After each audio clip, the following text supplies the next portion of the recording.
A breaking tragic story in Sandy, Oregon has unfolded.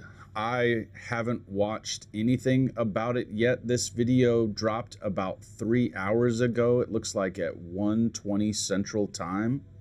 Let's check this out, guys. This does not look good. This is a traumatic event for our community and the Sandy Police Department, and I know many people are grieving. I ask everyone in our community to keep the victims, our injured officer, and families, friends, and all the first responders in their thoughts tonight. Multiple killed.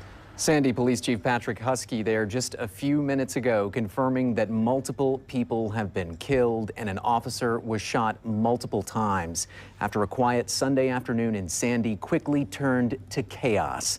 It all started with a call about a shooting and a domestic disturbance on Evans Street just before 4 o'clock today. When officers arrived, they were fired on by a suspect. Neighbors were then told to lock their doors and stay inside for hours until that suspect finally surrendered. And it took hours for that suspect to surrender, so there was some kind of standoff, which is why I wanted to cover this. I guess it's been resolved now. Thankfully, the police officer wasn't fatally injured, but it looks like, sadly, several families are never going to be the same. This is the 10 o'clock news. I'm Ward Jollis. We begin with that breaking news from Sandy tonight. Sandy police confirming just a short while ago that the suspected shooter is also now in custody and the shelter-in-place order has been lifted. Okay, so they got him. Thank God.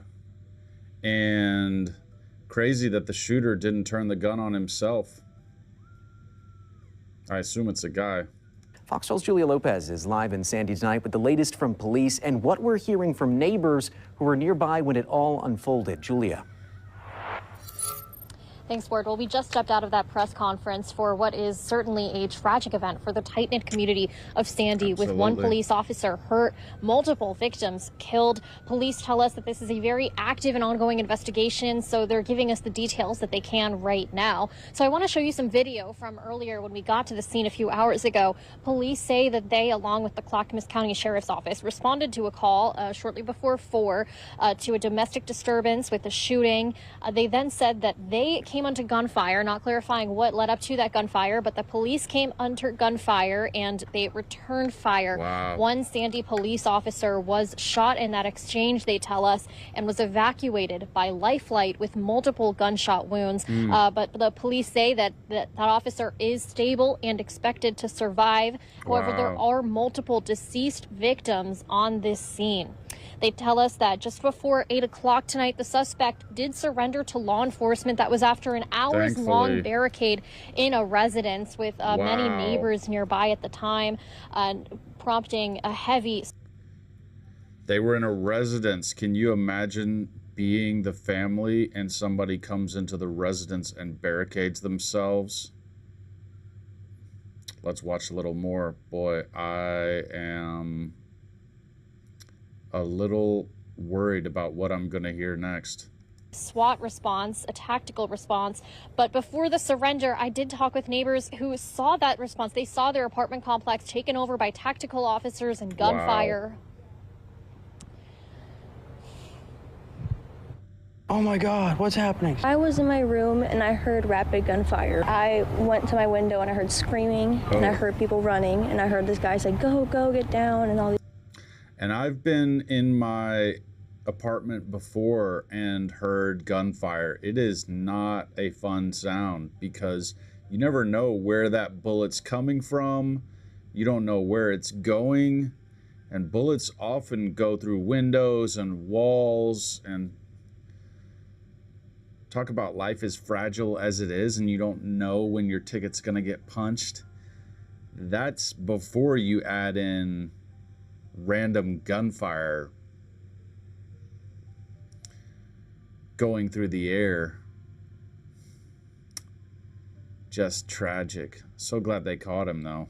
These people were running to their houses. Our kids were outside playing and next thing they knew they were being rushed in. The community definitely is concerned and they're having their own concerns. So I mean, hopefully this ends soon and people get out.